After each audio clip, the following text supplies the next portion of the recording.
Olá pessoal, quem fala aqui é o professor Sérgio Vieira. Estamos neste primeiro congresso virtual da Federação de Capoeira do Estado de Santa Catarina. Primeiramente eu desejo agradecer ao mestre Dendê pelo honroso convite que ele me fez.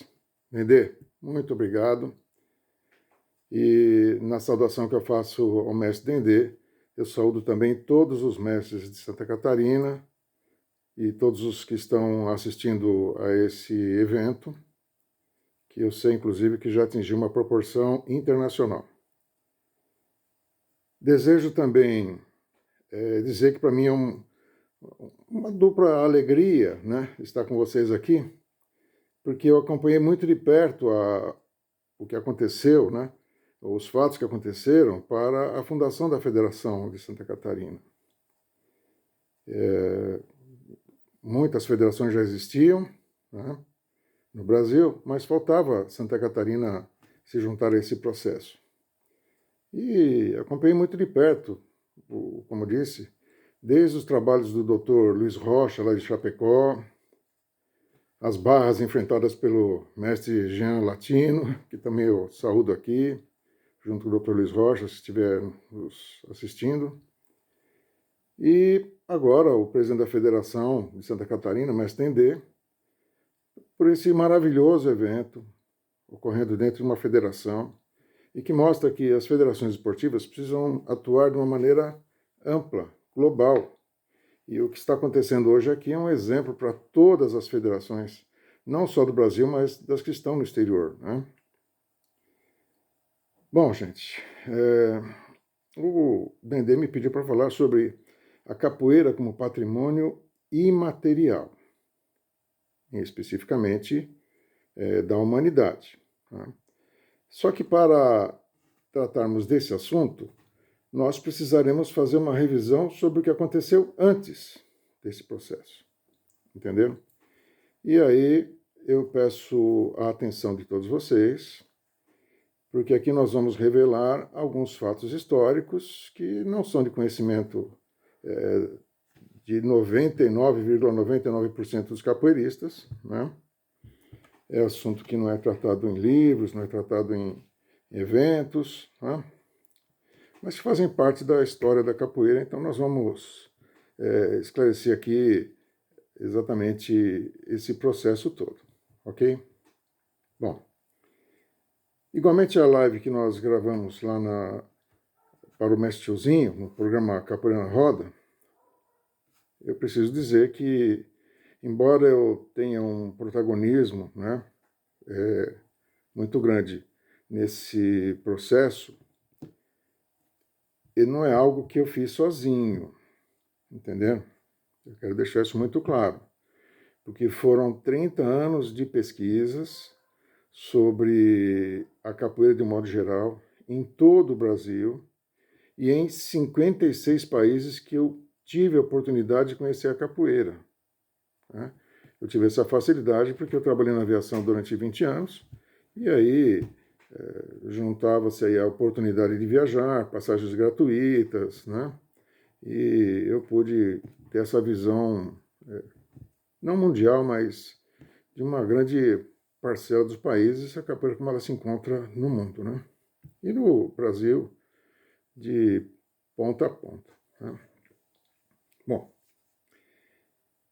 como vocês sabem, eu fui diretor técnico da Liga Guaranense de Capoeira, conseguimos organizar um processo desportivo lá, e em função de questões legais, de oportunidade, é isso? Fundamos a Confederação Brasileira de Capoeira, em que avançamos o processo organizacional da capoeira em âmbito nacional. Construímos aí uma estrutura de federações esportivas, de ligas municipais e regionais. Conseguimos colocar a capoeira no Comitê Olímpico Brasileiro. Aliás, esse fato da inserção da capoeira no COB em não me lembro agora a data exata, né? Na década de 90 aí, fez com que muitas mulheres, muitas crianças entrassem na capoeira, porque houve uma chancela do COB. E é importante frisar isso, né? Conseguimos avançar aí com a organização do Superior Tribunal de Justiça Desportiva, homologado pela Comissão do Negro na OAB. Criamos toda uma sistemática, né, de identificação do patrimônio cultural da capoeira, a partir de uma frase, né, muito pertinente, que eu vi do mestre Lacer, lá no Rio de Janeiro. E o Lacer, embora nós tenhamos aí algumas divergências pessoais, né, uma pessoa que eu tenho muito respeito pela contribuição que ele fez, eu, com certeza, não fui uma pessoa também muito querida por grande parte dos capoeiristas, né? Muitas pessoas aí me odeiam sem me conhecer, mas faz parte de todo um processo que nós construímos aí. E o Lacer disse uma coisa que ficou na minha cabeça durante muito tempo. Ele falou: a capoeira já está pronta, não precisa inventar nada. A capoeira já está pronta, não precisa inventar nada. O que é necessário é colocar no papel aquilo que, o que nós estamos vendo. E foi com base nisso que nós começamos a identificar qual era o patrimônio cultural da capoeira. Então, quero mandar aqui um agradecimento aí ao mestre Lacer por ter dado esse impulso, né, inicial, e nós procuramos, de acordo com aquilo que nós tínhamos de possibilidade, avançar nesse processo. Conseguimos valorizar o jogo da capoeira, conseguimos identificar naquilo que foi possível, é claro, o que era o patrimônio cultural da capoeira regional, da capoeira Angola. Tudo isso eu falei na live lá do programa Capoeira em Roda, né? E o que é necessário compreender, né? Deixar assim muito claro para todos os capoeiristas. Há uma confusão, uma briga generalizada. Eu faço capoeira cultura, eu faço capoeira como esporte, aquela coisa toda. E existem mais de 200 definições sobre o que é cultura. Nenhuma delas exclui a prática desportiva. A prática desportiva faz parte da cultura da capoeira. A prática desportiva faz parte do patrimônio cultural da capoeira. Entendeu? Então, isso é uma coisa importante de ser esclarecida. Ok? Porém,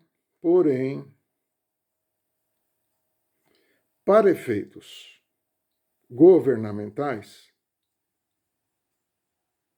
cada ministério precisa tratar da sua especificidade de acordo com aquilo que está na Constituição da República Federativa do Brasil. Entendeu?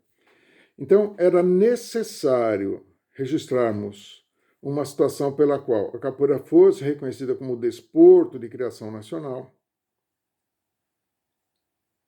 para que nós obtivéssemos os benefícios do artigo 217 da Constituição da República Federativa do Brasil. Foi uma luta durante muitos anos. E isto só conseguiu ser inserido num texto legal no Estatuto da Igualdade Racial. Entendeu? Então está lá que a capoeira é uma prática desportiva de criação nacional. A partir daí nós passamos a ter os benefícios das políticas públicas voltadas para o desporto. Porém, faltava avançar nos artigos 215 e 216 da Constituição Federal, que tratam especificamente da cultura. Entendeu? Então, muito embora o desporto faça parte da cultura, nos textos legais eles estão separados. Então, para que nós pudéssemos obter benefícios da cultura, precisaríamos avançar no âmbito da cultura. Ok? E o que é que eu acabei fazendo, né? professor de educação física com um orgulho muito grande que sou, 2 pós-graduações na área, mas essas pós e a educação física não davam conta dos meus anseios em relação às questões culturais da capoeira. E o que eu fiz? Fui para o mestrado e o doutorado na área de antropologia. Então, em estudos avançados, eu estudei 9 anos de antropologia, todos eles dedicados especificamente à capoeira. 9 anos de estudos antropológicos dedicados à capoeira. 5 no mestrado, 4 no doutorado, ok? No mestrado, eu procurei tratar da capoeira enquanto fundamentação cultural para a educação física brasileira, ok? Mas no doutorado, ambos feitos aí na PUC, né, São Paulo, na área da cultura afro, né, para deixar bem claro isso, da religiosidade, da identidade cultural, no doutorado eu me deparei com um problema. Que problema é esse?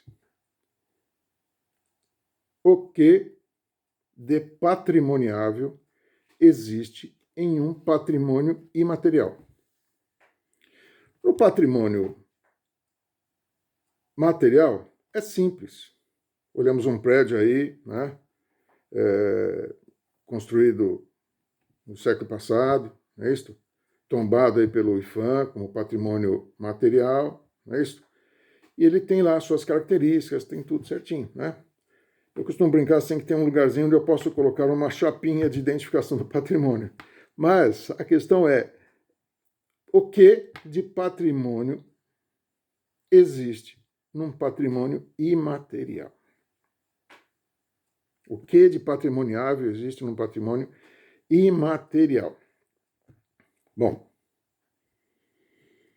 eu perguntava isso aos meus professores e a resposta era: não vou cair nesta armadilha, porque realmente é um assunto muito polêmico, não é isso? O que é o patrimônio imaterial? Por favor, senhores mestres, por favor, senhores capoeiristas, patrimônio imaterial é aquilo que eu não consigo pegar. Eu não consigo pegar a capoeira, eu não consigo pegar o samba, eu não consigo pegar o budismo, eu não consigo pegar o candomblé, entenderam? Eu posso ir num terreiro, eu posso ir num templo religioso, mas eu não consigo pegar o que está ali. Então, patrimônio imaterial da capoeira é aquilo que é invisível aos olhos. É aquilo que eu não posso pegar. Essa é a situação que o identifica como imaterial. Ele não é material, ele não é sólido. Entendeu? Mas para o final deste vídeo eu vou explicar melhor o que é isto, tá? Então, eu comecei a retroagir a palavra patrimônio. Quem havia falado isso antes? Quem foi a primeira pessoa a tratar desse assunto? E eu cheguei no Código de Direito Romano, no Código de Direito Civil de Justiniano. E lá existem as especificações de patrimônio, entendeu? Então, patrimônio, o que significa? Patrimônio é a herança do pater, do pai de família. Por isso que tem o nome de patrimônio. Pater, famílias. Entenderam? Porém,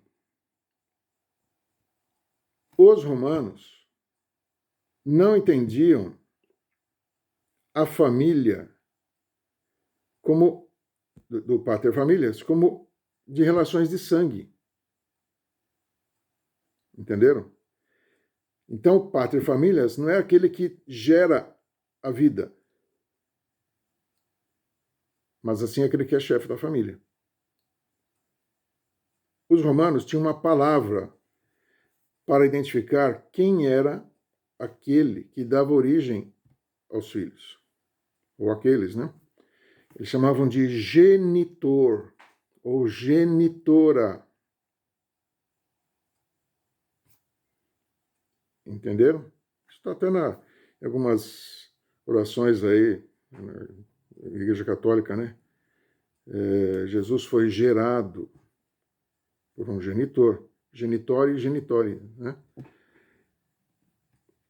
A partir dessa identificação de que a família romana não era consanguínea, foi possível entender que cada mestre de capoeira é um pater familias. Cada líder de um grande grupo de capoeira é um pater familias. Cada presidente de federação é um pater familias. Entenderam? Então, o patrimônio é a herança que nós recebemos do pater familias. Como vocês sabem, muitas pessoas recebem heranças. E o que elas fazem com isto? Algumas perdem a herança. Outras ampliam a herança. E outras deixam a herança como se encontra. Junto a esse vídeo, eu vou deixar para vocês o Código Desportivo Internacional de Capoeira. Eu gostaria que vocês identificassem lá a parte de nomenclatura de movimentos. Eu não vou ficar lendo aqui, senão vai ficar muito amplo esse vídeo. E lá há o quê? A nomenclatura histórica, que foi uma pesquisa que nós fizemos em livros já muito antigos, sobre nomes de movimentos que eram feitos na capoeira. Entenderam? E deixa eu até pegar alguns aqui. Plácido de Abreu, Coelho Neto, não é isso?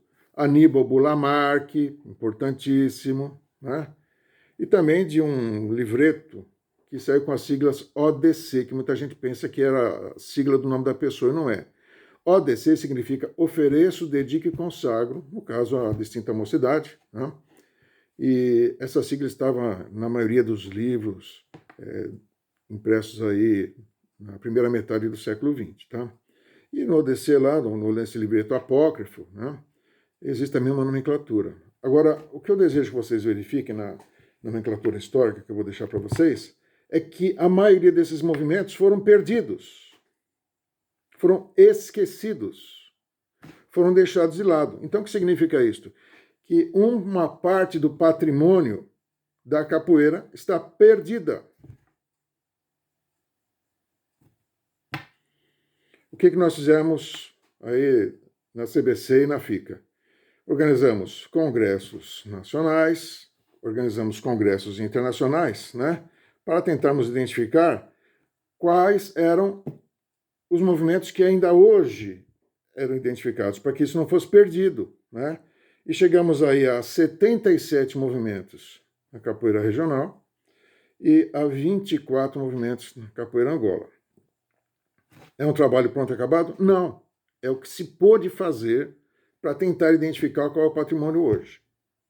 Agora, se vocês forem com lápis e caneta, né? Perdão, com um pedaço de papel e uma caneta numa roda de capoeira e ficarem anotando os nomes dos movimentos que aparecem ali, vocês vão ver 5, 6, 7, 10. Né? Só que nós temos o quê? 77 da regional, mais 24 da Angola. O que significa?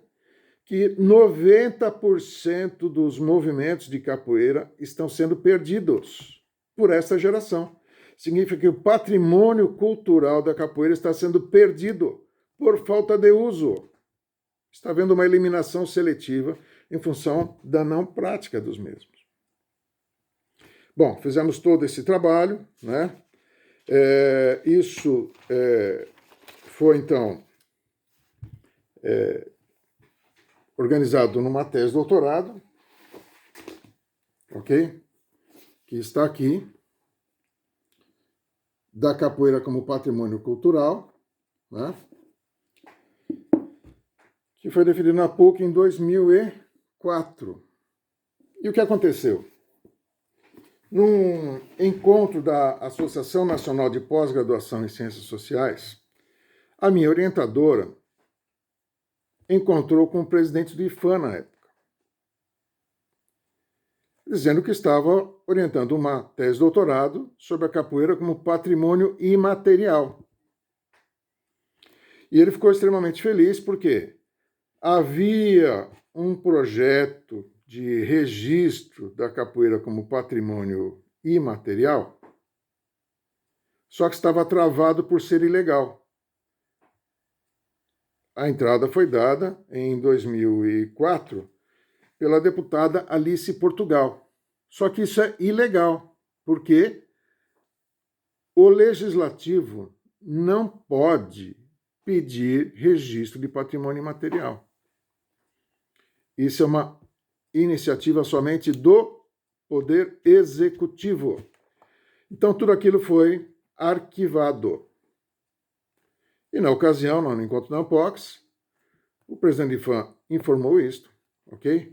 E aí foi encaminhada a tese de doutorado, ok? E a tese de doutorado está aqui, né? Na página 23, ok? Qual é o registro? Opa, perdão. O desarquivamento para a reabertura do processo, e está aqui, ó, para que todos saibam, que foi uma iniciativa da Federação Internacional de Capoeira. Então, todo o processo de registro da capoeira como patrimônio cultural e imaterial do povo brasileiro e, consequentemente, do IFAM, surgiu disto. Pouca gente fala sobre isso aí. Por que pouca gente fala? Porque é coisa do Sérgio. E como vocês sabem, eu sou extremamente criticado, né? Eu sou o leproso da capoeira. Eu sou a pessoa que ninguém quer escutar. Eu sou a pessoa que ninguém quer escutar. Porque muita gente não gosta de ouvir as verdades. Esse é o problema. Então, guardem bem. O processo de registro da capoeira como patrimônio cultural imaterial foi a junção desta tese de doutorado, encaminhado pela Federação Internacional de Capoeira, ok? E o que é que nós tivemos? Isso aqui teve abertura no dia 22 de março de 2006, ok? E ele se encerrou, né? Vamos pegar aqui a data do encerramento. No dia 10 de abril de 2008. Agora prestem atenção. Prestem atenção. O que é que foi registrado? Né? O que é que foi registrado? Houve 2 registros. O primeiro registro se deu no livro das formas de expressão. E aí a roda de capoeira foi registrada no livro das formas de expressão. O segundo registro foi feito no livro dos saberes. E o que foi registrado foi o ofício dos mestres de capoeira. Agora, por favor, senhores praticantes de capoeira, por favor, vamos prestar muita atenção no que eu vou falar aqui agora. O IFAM registrou a roda de capoeira, mas não o que ocorre dentro da roda de capoeira. Isso foi em aberto. Até agora não foi feita nenhuma salvaguarda sobre o que ocorre na roda de capoeira e o que efetivamente se constitui esse patrimônio imaterial. O IFAM não avançou nisto. E o saber dos mestres, o IFAM também não conseguiu definir que saber que é este. Ou seja, o que é necessário uma pessoa saber para se tornar um mestre de capoeira? Que tipo de saber ela precisa ter?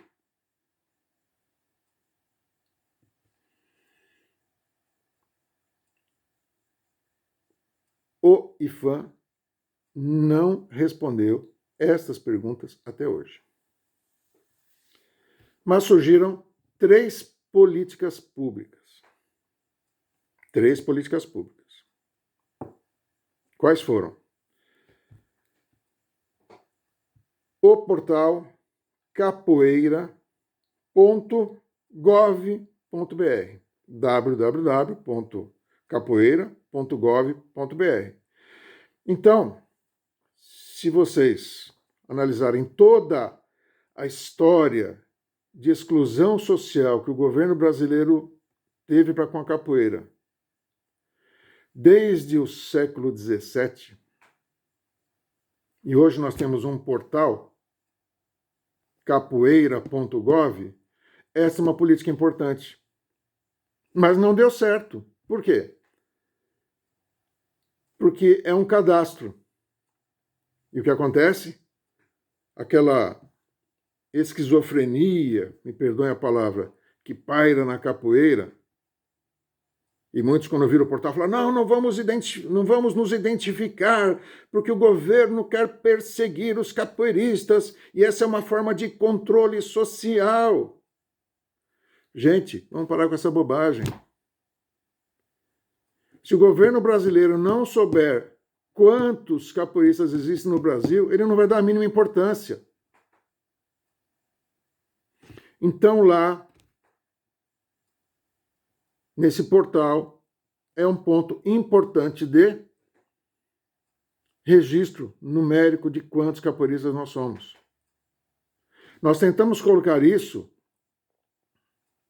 no IBGE, numa das perguntas do IBGE, mas é uma loucura você tentar colocar algum número de pergunta a mais nos formulários do IBGE. Então, o único caminho que nós temos para demonstrarmos a força da capoeira é o cadastro dos capoeiristas, não importa se seja praticante, se é aluno novo, não é? Todos precisam estar inscritos nesse portal.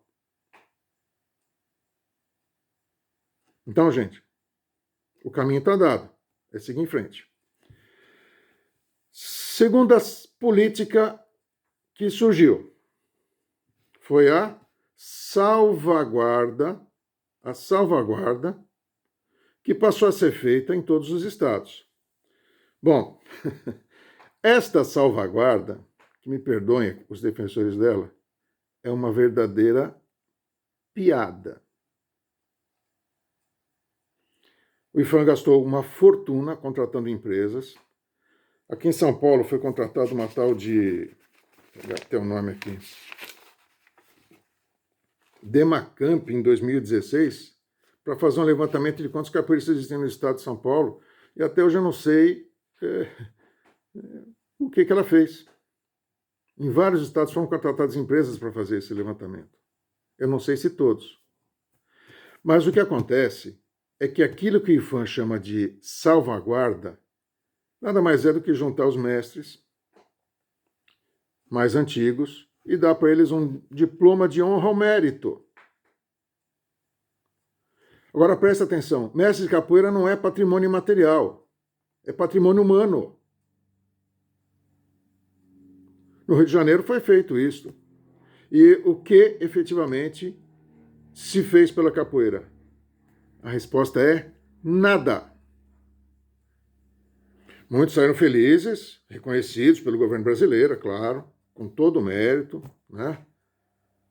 Mas a salvaguarda da capoeira enquanto patrimônio material não foi feita. Então a salvaguarda não está funcionando. E essa é a verdade do fato. A terceira política importante, qual foi? O registro da capoeira pela Unesco como patrimônio cultural imaterial da humanidade. E o que foi registrado não foi o saber dos mestres, foi a roda de capoeira. O único registro que existe da Unesco é o da roda de capoeira. Isso foi em maio de 2014. Perdão, novembro de 2014. Pelo Comitê Intergovernamental de Salvaguarda do Patrimônio Imaterial, no caso aí mundial. Entenderam? Agora, retomando aquilo que eu falei sobre patrimônio imaterial no começo deste vídeo. Patrimônio imaterial é aquilo que não se pega. Então, o que faz parte do patrimônio imaterial? Os movimentos de capoeira, as cantigas, os toques dos birimbaus, os tipos de toques, os toques dos outros instrumentos musicais, o tipo de jogo para cada tipo de situação musical, as cantigas de capoeira, os modos de se saber, os modos de se fazer, as celebrações, e aí os batismos e as cerimônias de graduações são celebrações. Então, o que o IPHAN deveria ter feito e não fez até o presente momento era a realização de congressos nacionais e internacionais para identificar qual é o patrimônio cultural e imaterial do povo brasileiro. Isso não foi feito até hoje. Então, o que nós temos a perguntar é quanto de recursos o IPHAN gastou com a capoeira ao longo desses anos todos? E quais foram os resultados efetivos que foram identificados, ou resultados, para identificar qual é esse patrimônio material. Por quê? Porque há necessidade de correção de rumos. A salvaguarda não foi feita. A identificação do patrimônio cultural e material da capoeira não foi feita. E o que cabe a nós, capoeiristas, fazermos? Temos uma postura de deixarmos de lado determinados egoísmos e passarmos a pensar na capoeira como nossa. O que foi registrado foi a capoeira como patrimônio cultural e material do povo brasileiro.